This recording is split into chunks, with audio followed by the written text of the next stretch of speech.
We've been rehearsing for about a month and a half. Yeah. But about in that month and a half, about 3 days per week. Yes. About only 4 to 5 hours per day.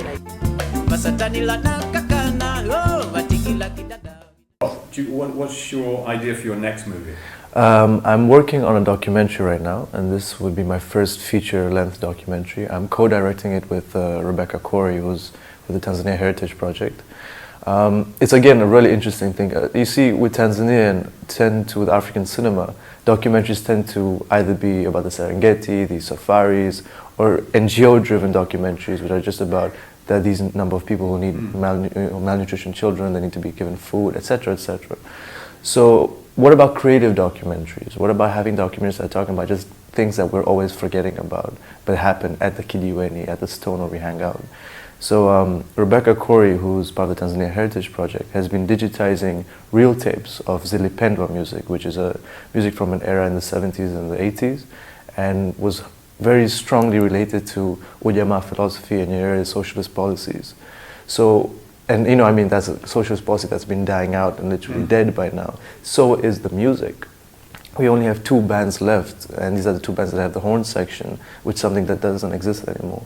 So she's working with a guy called John Kitime, who's trying to revive this kind of music by digitizing these tapes so that they're available to everybody, but also by starting a new band of older musicians to play this kind of music.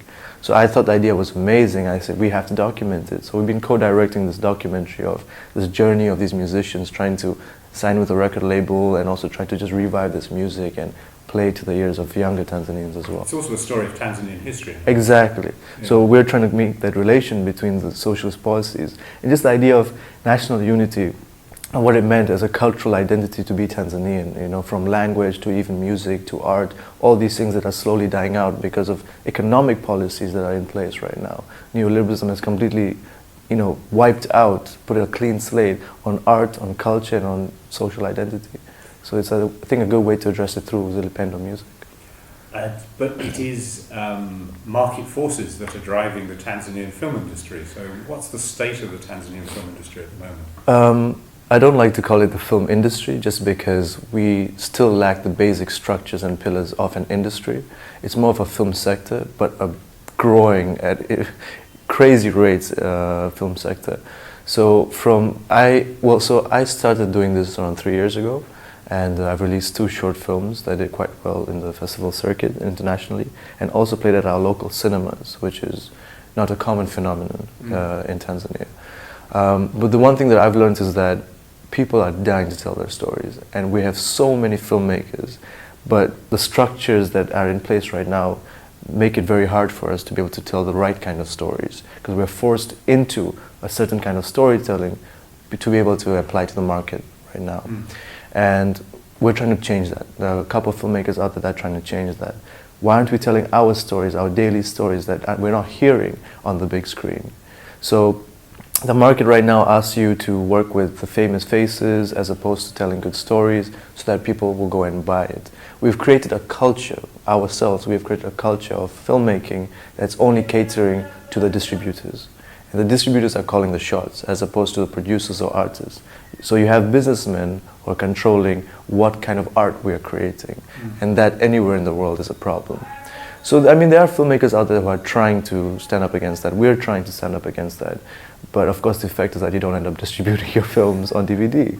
And that's why we're trying to work through the cinema, trying to hit the box office. And also sometimes... Online platforms? Online platforms is something we've looked into, but again, it's hard when you have, you know, 80% of your population still in rural areas. And yes, you know, it's easily accessible through phones and stuff. But again, like, it would be a huge venture to start, like, personally trying to distribute online as opposed to working with somebody else. I do know there are some phone companies trying to establish TV channel, like web series and stuff like that through your phone. But when it comes to like short films, you still have to create a market for it to be able to put it out there. So it's all these new things, and that's why it's so exciting to be, you know, making films in Tanzania right now, because there's so much happening in so many different fields that I might be sitting here writing a script and suddenly I find myself doing research on marketing on web phones and stuff Mm. like that. So it's really interesting to be like trying to tap into all these different sectors.